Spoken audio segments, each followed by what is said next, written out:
오늘 하나님 말씀은 누가복음 5장 31절입니다. 누가복음 5장 31절을 제가 받들어 읽어드리겠습니다.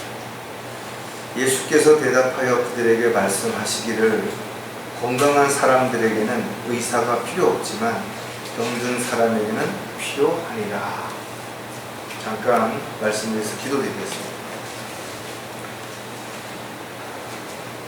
저희들을 창조하시고 또 주님의 은혜 가운데 부르셔서 하나님의 자녀로 또 일꾼으로 종으로서 주님을 위해 살아갈 수 있는 특권을 주셔서 감사를 드립니다. 오늘도 저희들 발걸음 인도해 주시고 또 주님 부활하신 첫날을 가장 기쁘고 감사하는 마음으로 아버지 앞에 경배 드릴 수 있게 해주셨습니다. 저희들이 마음을 드리고 몸을 드리고 시간을 드림에 있어서 조금도 인색함이 없도록 저희들의 마음을 온전히 붙잡아 주시고 또 저희들이 주님의 말씀에 순종함으로 인해서 주님이 원하실 때 주님의 방법으로 또 주님의 뜻과 능력 가운데 귀한 도구로 쓰임 받을 수 있도록 역사해 주시옵소서. 저희들은 육신을 입고 있는 한 참으로 연약한 가운데 있습니다. 주님 지혜를 주셔서 잘 대비할 수 있게 해주시고 또 힘들고 어려울 때 위로와 또 질병과 사고로 인해서 힘들 때 치료해 주셔서 건강한 가운데 주님을 잘 섬기다가 주님 부르실 때 주님께로 갈 수 있도록 주님들 눈과 같이 지켜주시고 보호해 주시옵소서. 오늘도 말씀 위에 기름 부어주셔서 주님께서 저희를 얼마나 사랑하시는지 또 얼마나 저희들을 지키시고 돌봐주시고 보호해 주시는지를 다시 한번 깨닫게 해주시고 저희들의 영적인 삶이 주님 보시기에 부끄럽지 않은 그런 삶이 되도록 도와주시옵소서. 다시 오실 우리 주 예수 그리스도의 이름으로 기도드렸습니다. 나이를 한 살씩 먹어가면 더 아픈 데도 많고 또 마음은 아직 한창인 것 같은데 몸이 잘 따라주지 않을 때 정말 힘들구나 어렵구나 이런 생각을 충분히 하실 수 있을 것 같습니다. 아프지 않다면 병원에 갈 이유가 없겠죠. 의사의 소중함도 그렇게 느끼지 못할 것입니다. 하지만 우리가 주기적으로 건강검진을 받는 이유는 우리가 미처 알지 못하는 어떤 질병이 우리 안에 생겼을 수도 있어요. 또 미리 어떤 질병이라든지 이런 거를 예방할 수도 있는 차원이기 때문에 주기적으로 우리가 건강을 체크하는 것은 참으로 중요한 것입니다. 물론 아무리 조심하고 아무리 잘 챙긴다 하더라도 누구도 사고나 질병으로부터 안전한 사람은 아무도 없어요. 하지만 우리가 대비한다면 그래도 조금은 더 큰 어려움을 겪지 않을 수도 있을 것입니다. 사람은 정말 하나님께서 창조하신 피조물 가운데 가장 완벽하죠. 가장 복잡하고 가장 신비로운 것이 사람의 인체입니다. 저는 의사가 아니기 때문에 잘 모르지만 그래도 기본적인 상식으로만 보더라도 우리 몸이 얼마나 복잡하게 창조되었는지 그리고 그 각각의 기능들이 얼마나 섬세하게 움직이는지를 생각해 본다면 정말 경이롭다라고밖에 표현할 수 없을 것입니다. 여러분 뇌가 얼마나 되는지 알아요? 불과 남자는 1.4, 여자는 평균 1.2kg 정도밖에 안 되는 거죠. 그럼에도 불구하고 그 작은 뇌 안에 1000억 개가 넘는 신경세포가 밀집해 있다는 거예요. 그리고 뇌가 하는 일이 얼마나 다양한지는 여러분들이 아마 상상도 못할 그럴 일들을 이루어갈 것입니다. 여기에 문제가 생기면 기억을 상실할 수 있는 치매가 될 수도 있고 어떤 종양으로 인해서 또 혈관이 터짐으로 인해서 중풍이 걸릴 수도 있고 참으로 어려운 상황이 벌어질 수도 있어요. 그뿐만 아니라 우리는 간장, 신장, 비장, 폐장, 신장이라는 5장이 있죠. 또 대장, 소장, 쓸개, 위, 상초, 즉 방광이라고 하는 육부가 있습니다. 이런 모든 것들이 기능을 상실하게 되든지 또는 정상적으로 작동을 하지 않게 되면 우리가 생활을 하는데 엄청 불편할 뿐만 아니라 많은 문제가 생겨날 수도 있는 거죠. 우리 안에는 약 5.2리터의 피가 있습니다. 이 피가 12만 킬로나 되는 이 혈관을 타고 46초에 한 바퀴씩 도는 거예요. 이런 게 모세혈관까지 가는 데 있어서 문제가 생기면 여러 가지 질병들이 또 일어날 수밖에 없는 거죠. 우리는 수없이 많은 물을 마셔야 되고 또 땀을 흘리고 노폐물을 배출하고 이런 일들이 우리는 모르는 사이에 끊임없이 반복적으로 일어나고 있다는 거죠. 이렇게 저와 여러분은 다양한 알지 못하는 놀라운 움직임 속에서 하루하루를 살아가는 것입니다. 그렇기 때문에 하나님의 도우심이 없다면, 하나님의 보호하심이 없다면 누구도 어떤 사람도 장담할 수 없는 거죠. 저와 여러분이 아무리 힘이 있게 창조되었다 하더라도 각종 환경이라든지 여건이라든지 또 어떤 입장에 따라서 얼마든지 우리는 사고를 당할 수도 있고 질병에 노출될 수도 있기 때문에 늘 우리는 건강을 위해서도 주님 앞에 무릎을 꿇어야 되는 것이고 또 주님 부르실 때까지 건강한 모습으로 언제든 부르실 때 도구로 쓰임받다가 주님께로 갈 수 있도록 육신적인 건강을 돌보는 것도 결코 소홀해서는 안 되는 하나님의 일이라는 것을 여러분 다시 한번 염두에 두시고 저희들이 아플 때 또 어떤 문제가 생겼을 때는 즉시 의사를 찾고 병원을 찾아서 치료하고 항상 건강을 유지하는 그런 저와 여러분이 됐으면 좋겠습니다. 오늘 설교 제목은 영적인 문제가 생겼다라는 증거들에 대해서 몇 가지를 생각해 볼 것입니다. 육신적으로도 어떤 질병에 걸리게 되면 증상들이 나타나죠. 영적으로도 마찬가지라는 거죠. 물론 아직까지 밝혀지지 않은 다양한 어떤 질병들도 있죠. 그 전문가가 아니라면 쉽게 알 수 없는 증상들도 있기 때문에 함부로 우리가 질병이라든지 이런 걸 판단할 수는 없는 것이 영적인 부분도 물론 마찬가지일 것입니다. 모든 걸 완벽하게 다 알 수는 없을 것입니다. 그래서 우리는 끊임없이 주님 앞에 무릎을 꿇고 기도하고 지혜를 달라고 그렇게 간절하게 매달려야 될 것입니다.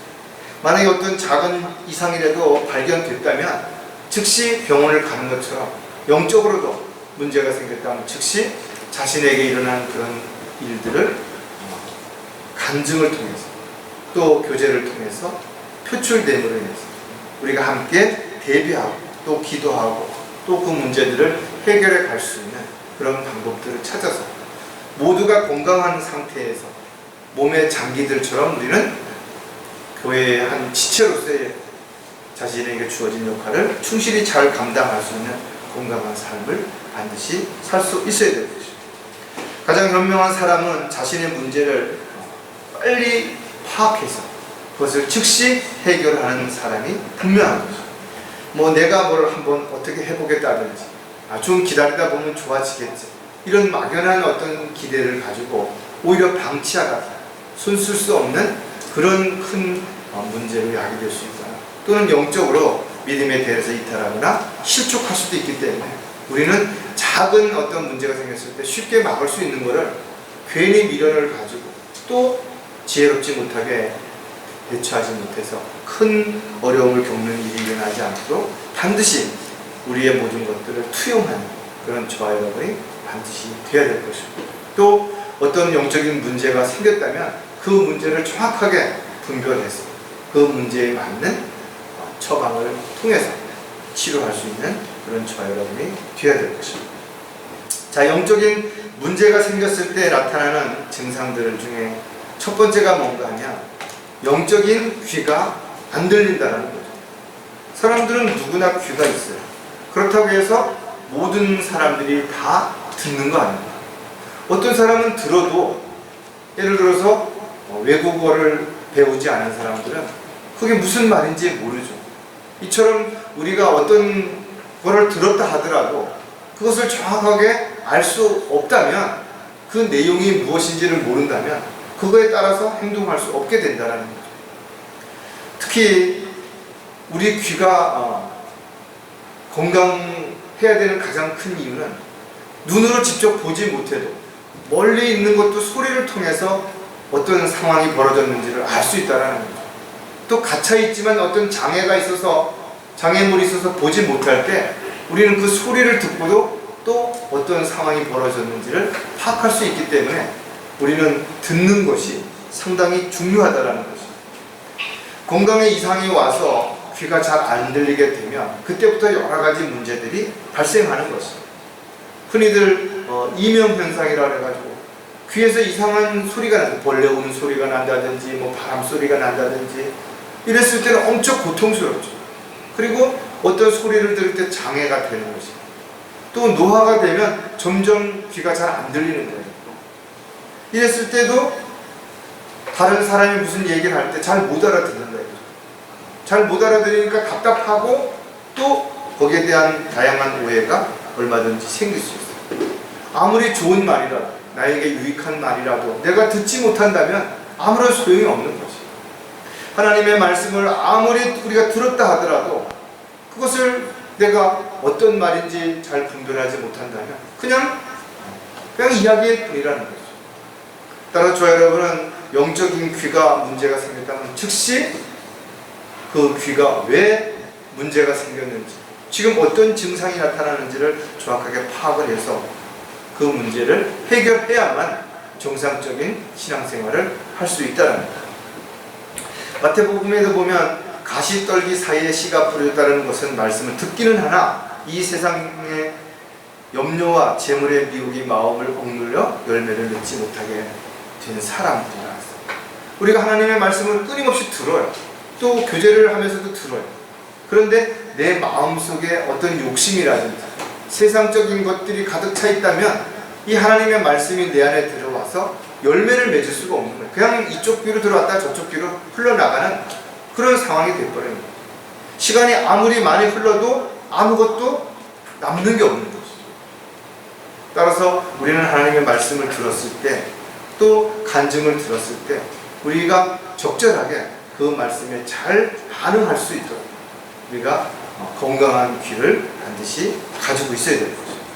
그렇다면 영적인 귀가 안 들렸을 때 어떤 결과가 나타나는지를 또 몇 가지 생각해 보면 귀를 기울이려고 하지 않는다는 것. 가장 첫 번째 드러나는 증상이 하나님의 말씀이 선포되는데 귀를 기울이지 않는다. 그러니까 딴 데 먼 산을 쳐다본다든지 엉뚱한 짓을 하는 거예요. 왜냐하면 안 들리니까 무슨 말인지를 모르니까 재미가 없는 거예요. 흥미가 없는 것이. 그러니까 딴 생각을 할 수밖에 없다는 거예요. 귀가 안 들리면 사람들을 만나는 것도 싫죠. 왜? 사람들이 하는 얘기를 못 알아듣는데 그 사람들을 만나서 무슨 재미가 있겠냐는 거예요. 또 다른 사람의 이야기를 듣지 못하니까 자꾸 자기 얘기만 하려고 하는 거예요. 즉 자기 이야기를 하는 동시에 다른 사람의 이야기가 잘 안 들리니까 자기 목소리가 점점 커지는 거예요. 다른 말로 말하면 고집이 세지고 자기 주관적인 그런 사람이 돼버린다는. 그러니까 하나님 중심이 아니라 자기 중심이 돼버려요. 말씀 중심이 아니라 자기의 입장, 자기 경험, 지식 이런 것들을 앞세우게 된다는. 또 자신의 고집을 내세울 뿐만 아니라 억지를 부리는 거예요.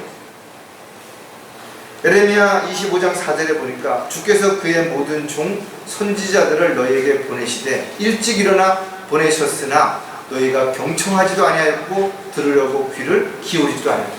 하나님께서 선지자를 보내서 분명 말씀하셨음에도 불구하고 그들이 들으려고 하지 않았다는 거예요. 귀를 기울여서 무슨 말을 하는지, 왜 저런 말을 하시는지 좀 관심을 가져야 되는데 딴 생각을 하고 있거나 듣고 싶은 마음이 없는 사람들은 전혀 귀를 기울이지 않는다는 거예요. 그러므로 나의 사랑하는 형제들아, 사람마다 듣기는 빨리 하고 말하기는 더디하며 속내기도 더디하고. 왜 듣기를 빨리 해야 되냐. 잘 들어야, 정확하게 들어야 그 다음에 판단하고 또 자기가 어떤 것을 결정할 수 있기 때문에 그렇다라는 거예요. 영적인 말이 안 들리면 자신의 영적인 상태를 반드시 점검해 봐야 되는 거예요. 왜 안 들리지? 다른 사람들은 즉시 어떤 말에 반응을 하는데 어떤 얘기를 듣더니 막 웃는다든지 아니면 화를 낸다든지 아니면 뭔가 반응이 있는데 왜 나는 들었는데 아무 반응이 없냐 이거예요. 아무 관심이 없냐 이거예요. 그렇다면 반드시 체크해 봐야 되고 그것을 점검해 볼 필요가 반드시 있다라는 거예요. 우리가 보통 강건하면 80년을 산다고 한대요. 80년이면 약 29,000일 정도 돼요. 어떻게 보면 엄청난 숫자인 것 같지만 순식간에 지나갈 수도 있다라. 이와 같이 우리의 삶은 자신도 모르는 사이에 점점 노화되고 또 취약해지는 그런 상황이라면 내가 어제까지 또 지금까지도 건강했고 아무 문제가 없었다 하더라도 끊임없이 자신의 상태를 점검하는 그런 과정이 반드시 필요하다. 자, 영적인 귀가 안 들리면 허황된 이야기에 관심을 가진다. 세상 이야기는 귀가 번쩍 뜨이는 거예요. 돈 버는 일, 성공하고 출세하는 일, 먹고 마시고 즐기는 일, 이런 일에는 관심이 있는데 영적인 하나님의 말씀을 들으면 부담이 돼요. 아, 왜 나한테만 자꾸 그러냐고 이런 생각을 갖는데 말을 알아듣지 못하니까 흥미가 없어요. 영적인 말에 관심을 갖지 못하는 첫 번째는 흥미를 잃어버린 거죠. 나와는 관계가 없는 거고 그 맛을 알지 못하는 겁니다. 무슨 내용인지를 알아야 관심을 갖게 되고 또 관심을 가져야 그걸 하고 싶은 호기심이 생기고 해봐야 거기에 대해서 어떤 맛을 알게 되는데 시도조차 해보지 않는다는 거예요. 아무리 보고 있어도 아무것도 알아듣지 못한다면 쉽게 실증을 낼 수밖에 없는 게 당연한 것이죠. 따라서 많은 사람들이 영적인 말씀에 대해 관심이 없는 것은 그 말씀을 들을 수 있는 영적인 귀가 문제가 생긴 거예요. 그러나 여전히 육신적인 귀는 열려있기 때문에 세상적인 이야기를 들을 때는 정신이 번쩍 나죠. 그리고 자기가 좋아하고 자기가 원하는 내용들이기 때문에 더 귀를 기울이고 멀리서 이야기를 해도 금방 알아듣는다. 디모데후서 4장 4절에 보면 또한 그들의 귀를 진리에서 돌이켜 꾸며낸 이야기로 돌리리라. 마지막 때에 일어날 증상 가운데 하나가 바로 이런 거죠. 사람들이 진리에서 돌이킨다라는 거예요. 그리고 꾸며낸 이야기에 관심을 갖기 시작하는 거죠.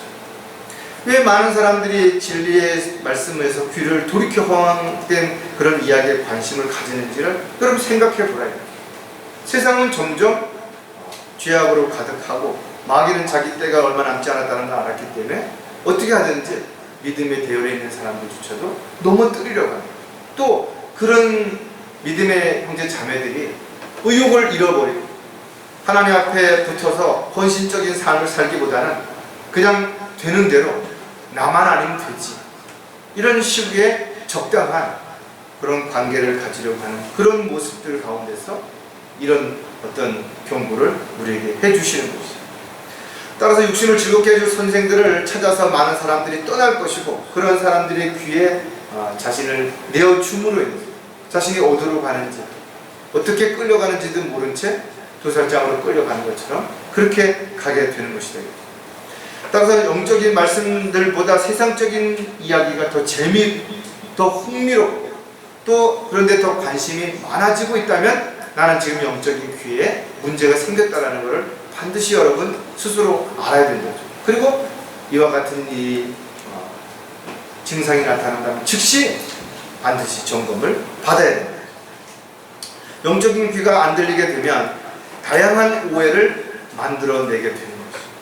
분명 어떤 사람에게 이야기를 들었어요. 근데 무슨 말인지 정확하게 못 들었어요. 그걸 자기 나름대로 판단하고 생각해가지고 거다가 이럴 것이다 라는 추측을 가지고 자기 이야기를 해버리는 거죠. 그러면 이런 이야기가 한 사람을 건너 두 사람을 건너가다 보면 그 얘기가 전혀 다른 엉뚱한 이야기가 돼서 제3자, 제4자가 들었을 때는 전혀 다른 결과를 가져올 수밖에 없기 때문에 그렇다는 거예요. 어떤 사람이 자신에게 진지하게 질문을 했는데 아무런 대답이 없어요. 그러면 그 사람이 이럴 거예요. 이 사람이 나를 무시하나?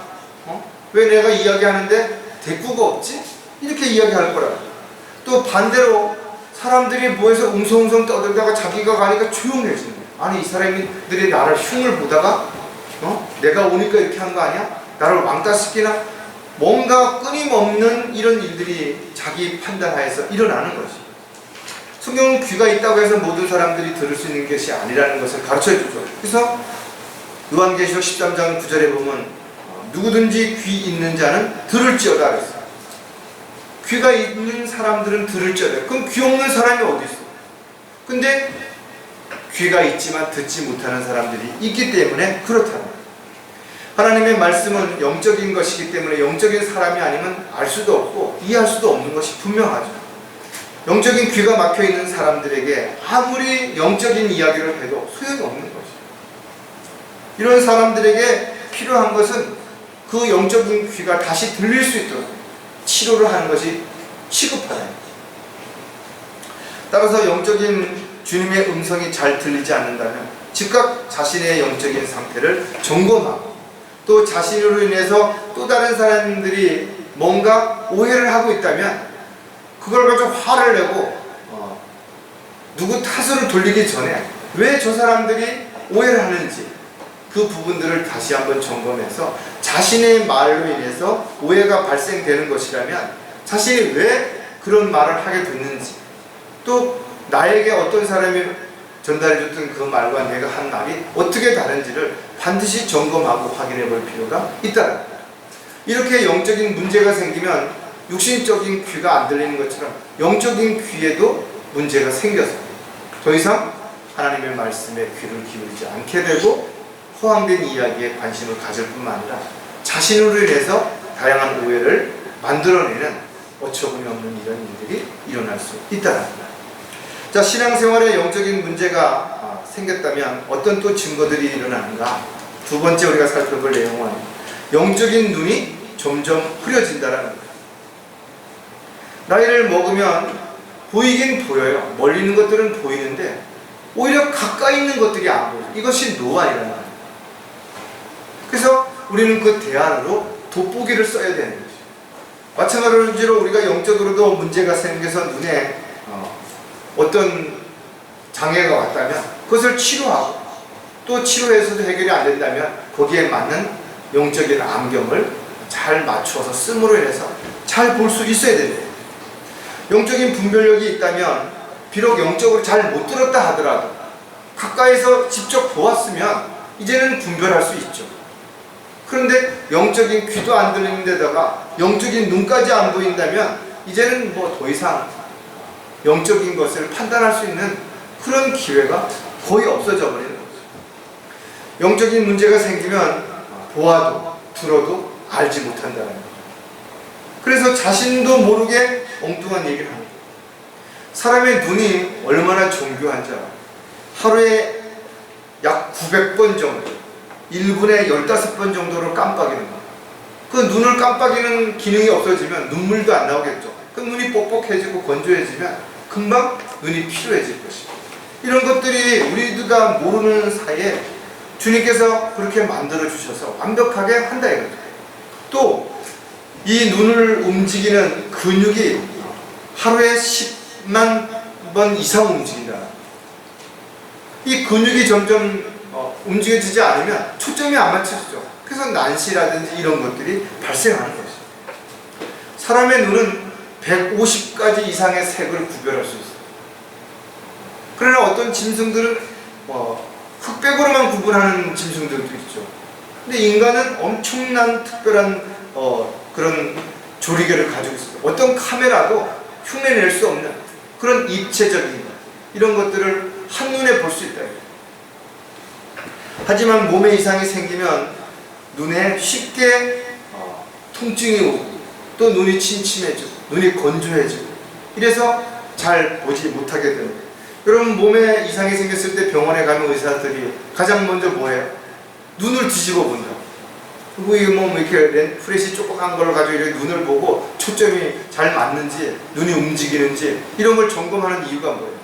이 사람의 건강 상태를 눈을 통해서 많은 부분들을 알 수 있기 때문에 그렇습니다.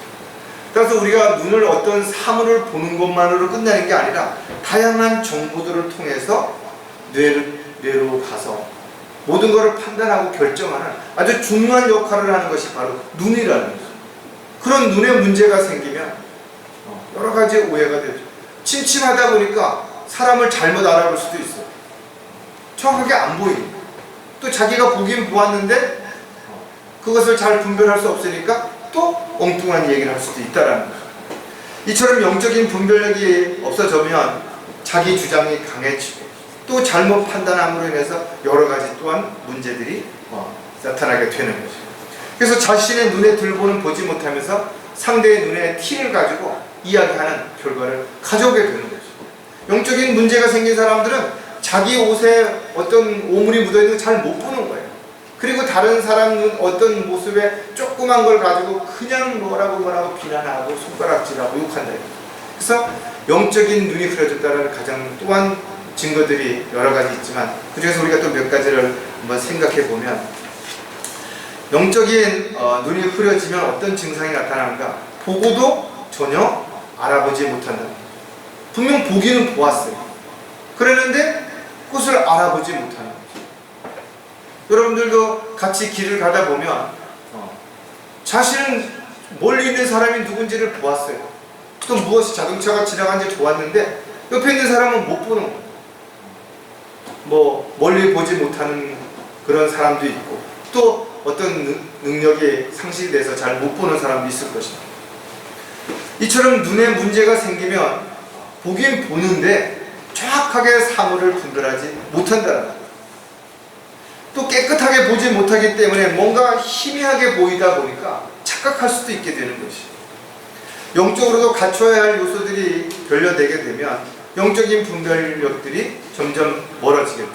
베드로후서에서 보면 그러나 이런 것들이 결여되어 있는 자는 눈멀고 멀리 볼 수 없으며 자신이 옛 죄들에서 깨끗하게 된 것을 잊은 것을 이런 것들이 결여된 건 뭐예요? 믿음이라든지 분별이나 사랑이라든지 이런 많은 것들 요소들이 뭔가 문제가 생기면 그 다음 단계로 넘어가지 못하는 거예요. 이스라엘 백성들은 마치 눈뜬 장님처럼 그들이 보면서도 아무것도 깨닫지 못했다 그래요. 영적인 것들은 영적으로 분별할 수 있는데 영적인 눈이 감겨지면 눈뜬 소경되죠. 못 보는 거예요. 많은 사람들이 성경을 보면서도 전혀 그 의미와 뜻을 이해하지 못하는 이유가 뭐예요? 영적인 눈이 떠져 있지 않기 때문에 그런 것입니다. 주께서 말씀하시기를 너희에게는 하나님의 나라의 신비들을 알도록 허락되었지만 다른 사람들에게는 비유로 하나니 이는 그들이 보아도 보지 못하면 들어도 깨닫지 못. 왜? 영적인 일들을 알 수 없는 사람에게 이야기해도 들어도 듣지 못하고 보아도 보지 못하는 것입니다. 깨닫지 못한다라는 거죠. 즉 성령께서 조명을 주시지 않는다면, 지각을 열어주시지 않는다면 누구도 하나님의 말씀을 깨닫지 못하게 된다는 거예요. 그래서 보고도 성경을 아무리 읽어도 엉뚱한 얘기, 윤리 도덕적인 얘기, 무슨 사건이 어떻고 저떻고 그런 얘기만 한다. 하지만 한 구절 한 문장 속에 얼마나 깊이 있는 하나님의 말씀이 심겨져 있는지 그것을 여러분들이 안다면 정말 하나님의 그 크신 은혜와 사랑 또 놀라운 그런 것들에 대해서 여러분들이 경의를 표하지 않을 수 없을 것입니다. 이사야 마태복음 13장 14절에 보면 이사야의 예언이 그들에게 이루어졌으니 말하기를 너희가 듣기는 들어도 깨닫지 못할 것이요 또 보기는 보아도 알지 못할 것. 분명히 이사야를 통해서 이스라엘 백성들에게 경고했고 그런데 실질적으로 이스라엘 백성들이 그랬다라는 거예요. 오늘날도 마찬가지로 우리가 교훈적으로 본다면 구원받은 그리스도인들도 영적인 눈이 열렸다가 오히려 욕심으로 인해서 그 눈이 영적으로 흐려지면 영적인 것들을 잘 못 보게 되는 거죠. 그러면 결과적으로는 눈에 보이는 것, 육신적인 것들만 관심을 갖게 되는 거예요. 영적인 눈이 흐려지면 알지도 깨닫지도 못하게 된다는 거예요.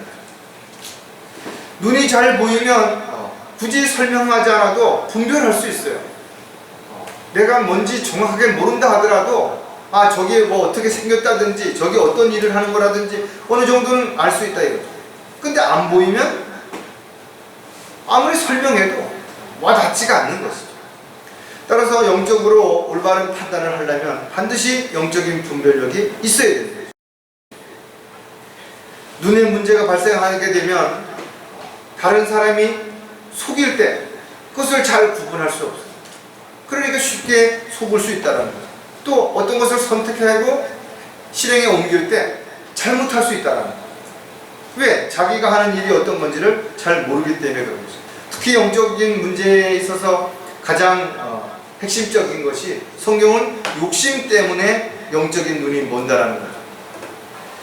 이사야 44장 18절에 보면 그들은 알지도 못하고 깨닫지도 못하였나니 이는 그가 그들의 눈을 가려서 그들이 볼 수 없으며 또 그들의 마음을 가려서 그들이 깨달을 수 없습니다.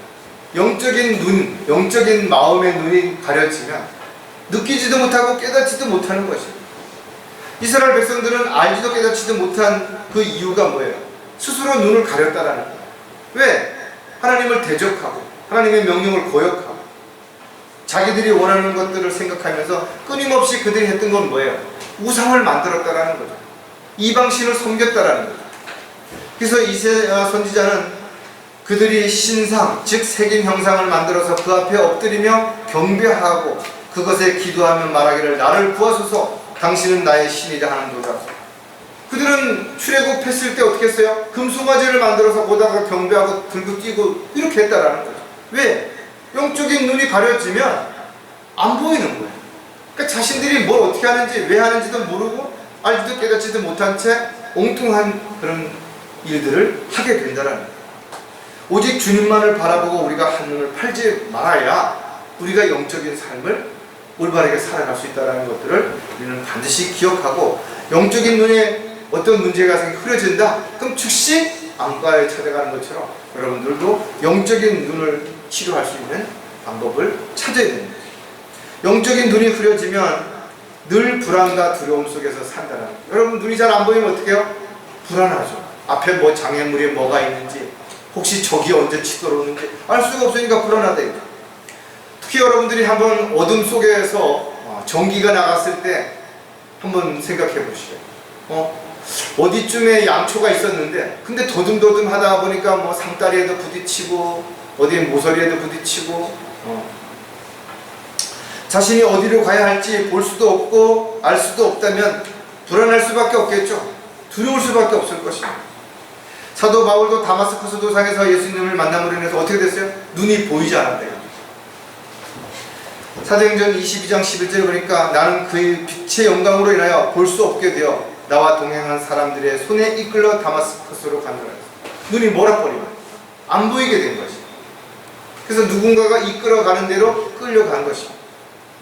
베드로는 마음의 의심으로 인하여 불안해했다라고 고백하고 있더라고요.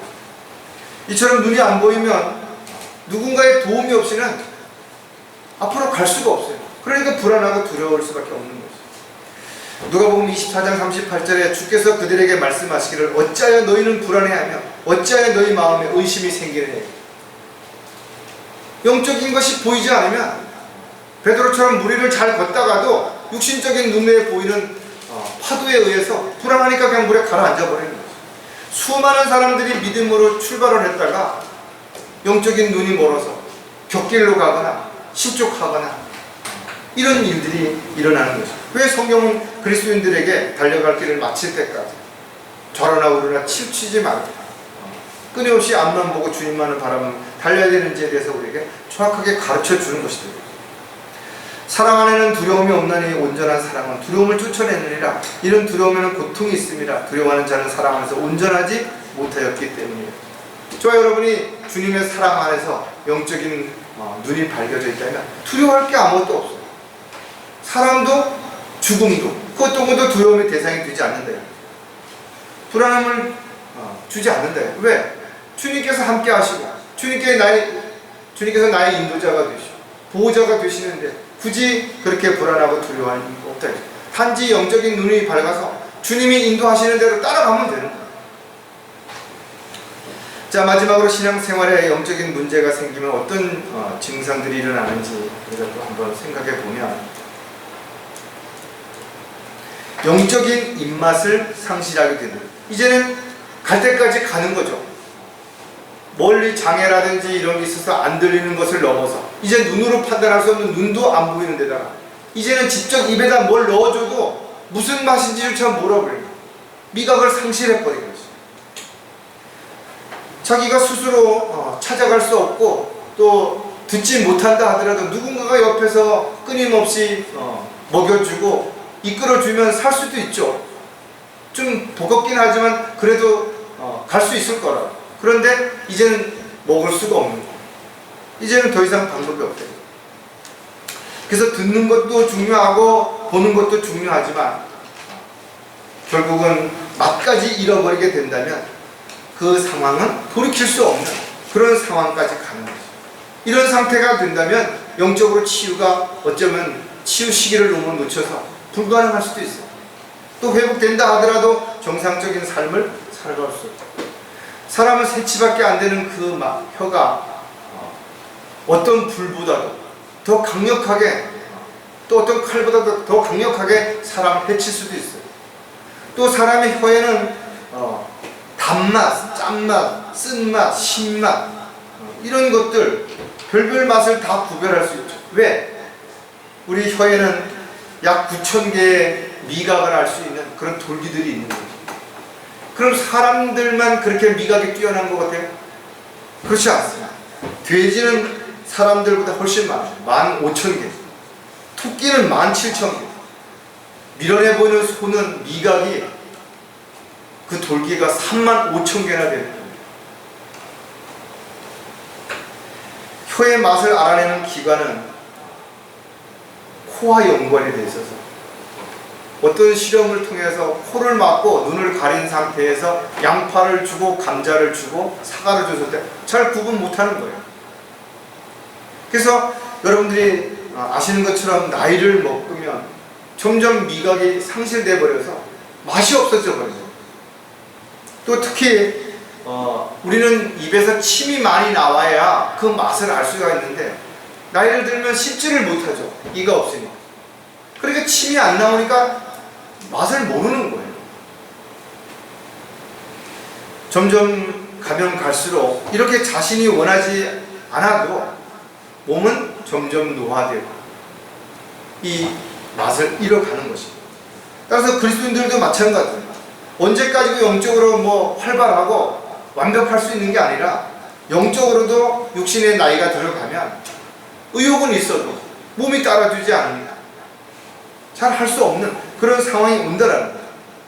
그래서 우리는 영적으로 나이를 먹어가면 갈수록 그런 부분을 더 조심하고 또 신중하게 서로를 어렵고 힘든 그런 지체들을 돌봐줄 수 있는 이런 배려가 반드시 필요하다.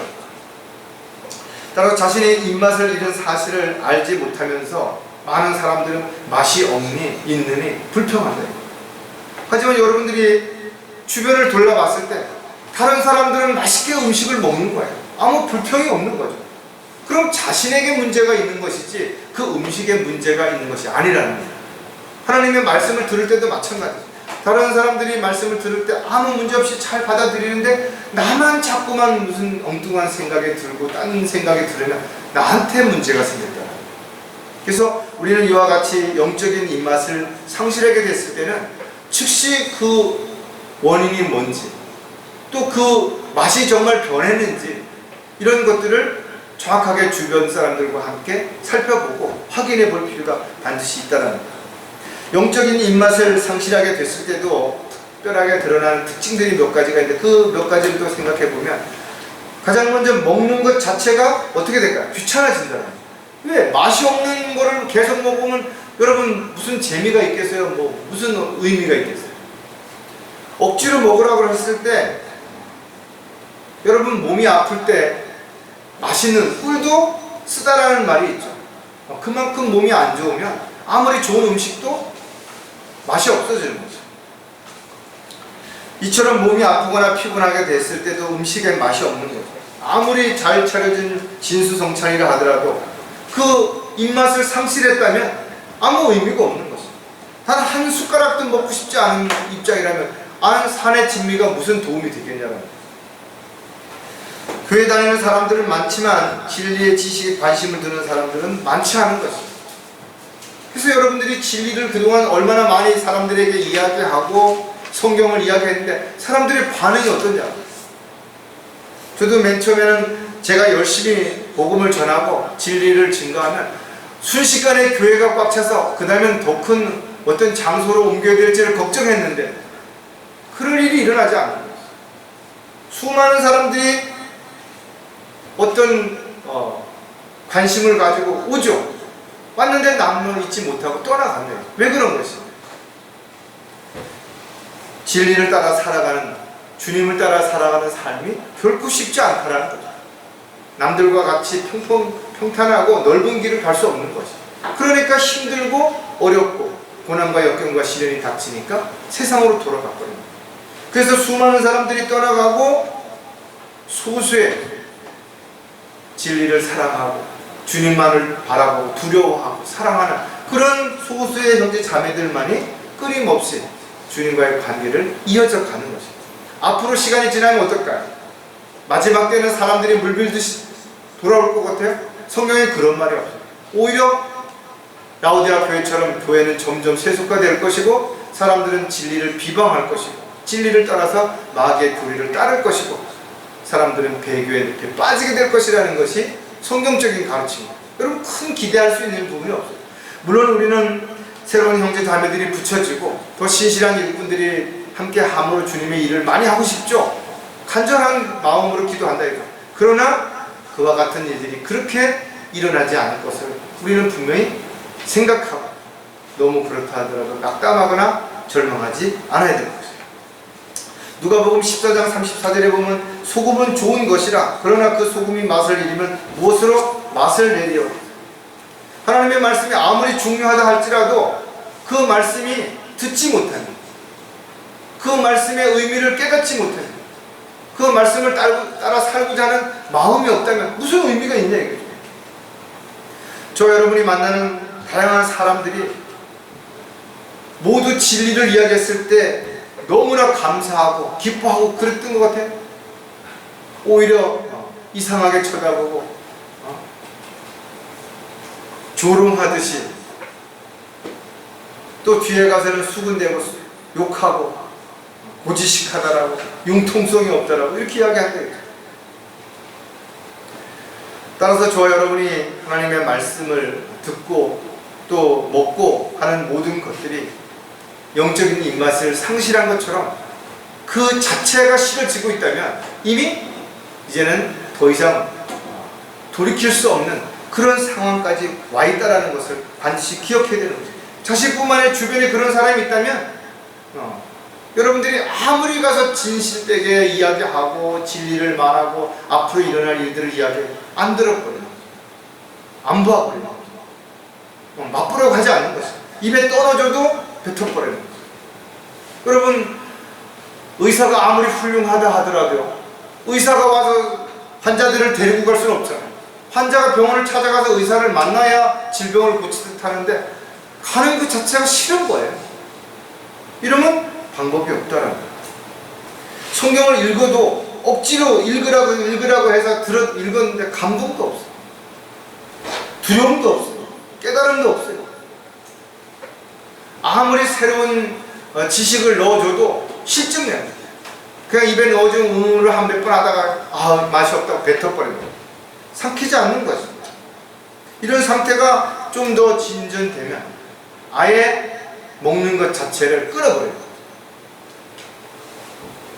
자, 영적인 입맛을 잃게 되면 모든 것들에 무관심해진다. 이제 귀찮아지면 그 다음에 뭐예요? 무관심이고. 여러분 우울증 걸린 사람들의 모습들을 한번 생각해보라요. 한번 이야기 들었을 거예요. 주변에 혹시 그런 사람이 있었을지도 모르죠. 자식이 학교 갔다 와서 엄마 밥 달라고 그러는데 정상적인 엄마라면 어떤 일들이든 중단하고 아이 밥부터 챙겨주겠죠. 그런데 들어 누워서 뒹굴뒹굴 하면서 애가 울고 배고프다고 소리 관심을 안 갖는 거예요. 쳐다도 안 보는 거예요. 왜? 우울증이라는 질병에 걸렸기 때문에 그런 거죠.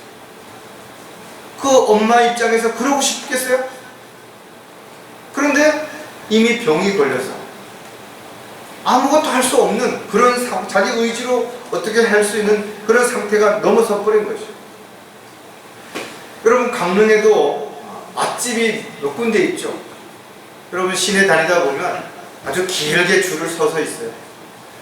그 사람들이 거기 왜 와서 이때 그때 길게 줄을 서서 그걸 먹으려고 기다리겠냐고 이야기를 들은 거예요. 강릉에 가면 어디 뭐 무슨 맛집이 있는데 그 집이 어떻다더라. 호기심이 생기죠. 나도 한번 가서 먹어볼까? 그리고 강릉으로 와서 힘들지만 어렵지만 줄을 서서 그 맛을 보는 거예요. 왜? 관심이 생긴 거니까.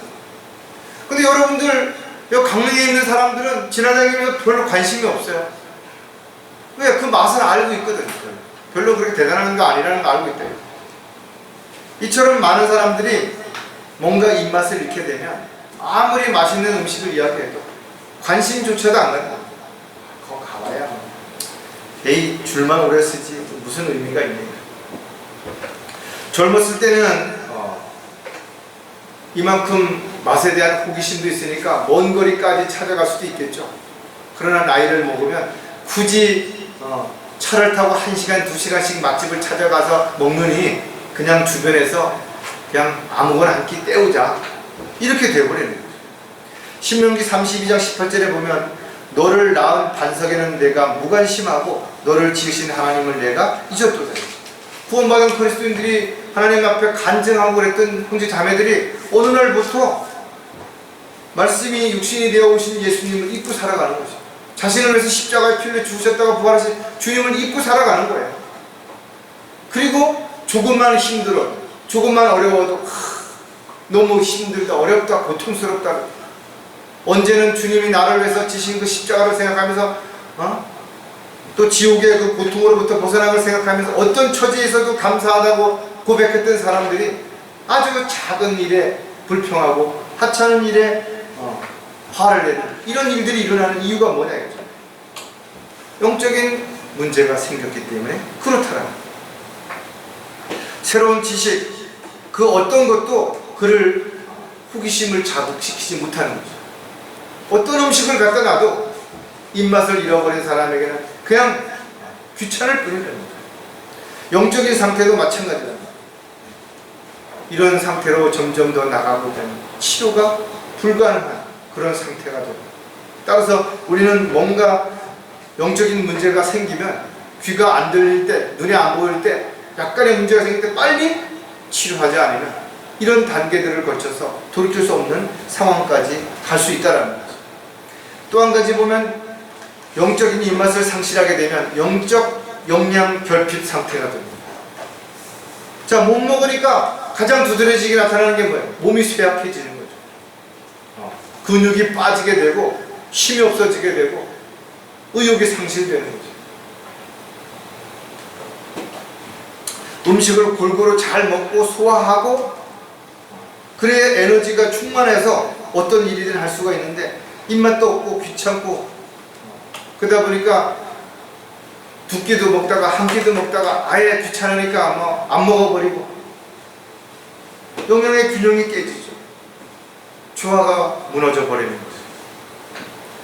그로부터 온몸이 각 부분의 분량 안에서의 효과적인 역사를 따라 각 마디를 통하여 공급을 받아 결합되고 체격이 형성되어 몸을 성장시키며 사랑 안에서 몸 자체를 세워나가는, 영적인 부분에서 또 교회 지체로서도 이런 역할처럼 각 지체들은 서로 연결되어서 영향을 공급받아서 자신의 역할을 충실히 해야 되는데 이런 게 단절돼 버리는 거예요. 음식이 들어가지 않는데 어떤 에너지를 공급받을 수 있겠냐는. 골로새서 2장 19절에 보면 머리를 붙들고 있지 아니하나 몸은 머리로부터 마디와 힘줄을 통하여 영양을 공급받고 엮어져서 하나님께서 자라게 하심으로 자라는 거예요. 영양이 계속 공급돼야 성장이 되는데 공급이 차단됐어요. 어떻게 성장하냐 이거죠.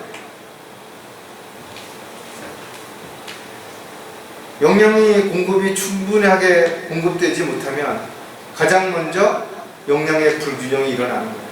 멀리 있는 것, 좀 덜 중요한 것, 이런 데는 영양분을 안 보내겠죠, 뇌에서. 그럼 점점 먼 곳에서부터 마비가 오고 쇠약해지고 이런 증상들이 나타납니다. 영적으로 결핍 상태가 나타나면 즉시 먼 곳부터 점검해 보는 거예요. 단백질 공급이 안 되면 손발이 저리고 뭔가 문제가 생기죠. 점점 차오고 딱딱해지고 굳어간다 이거죠. 따라서 영적인 영양 결핍 상태가 됐는지 안 됐는지도 우리는 자신의 생활 속에서 일어나는 부분들을 점검해 봐야 돼요. 뭔가 예전 같지 않았다. 몸이 좀 뭔가 너무 피곤하다. 너무 잘 지친다. 멀리 있는 걸 보면 자꾸 뭔가 흐려지는 것처럼 보인다. 왜 하나님의 말씀을 보는데도 감동이 없지? 뭔가 느껴지는 게 없지? 왜 하나님의 말씀이 두려워지거나 기쁨이 없지?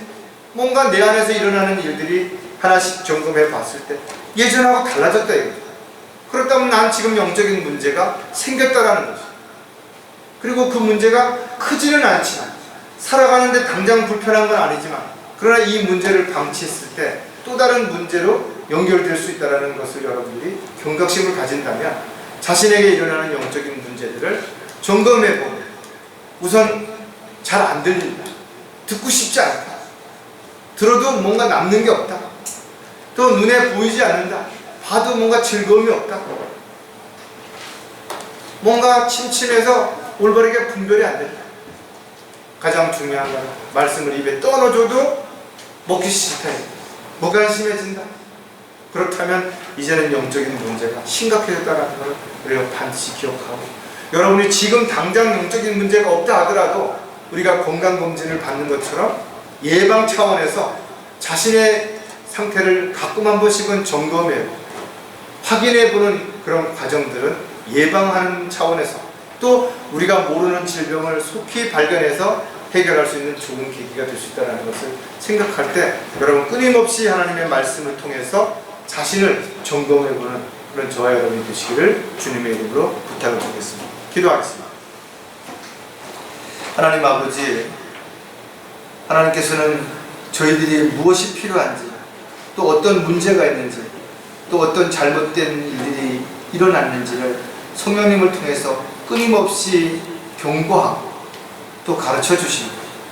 저희들이 정신을 차리고 깨어있다면 이와 같은 것들을 정확하게 알 뿐만 아니라 거기에 대해서 즉시 치료하고 건강이 회복될 수가 있지만 그러나 엉뚱한 곳에 마음을 뺏긴 채 또 영적인 눈이 멀어서 세상적인 것들만을 바라본다면 자신이 점점 망가지는 사실조차도 모른 채 돌이킬 수 없는 그런 상황까지 치닫게 된다는 사실을 오늘 말씀을 통해서 다시 한번 깨닫게 되었습니다.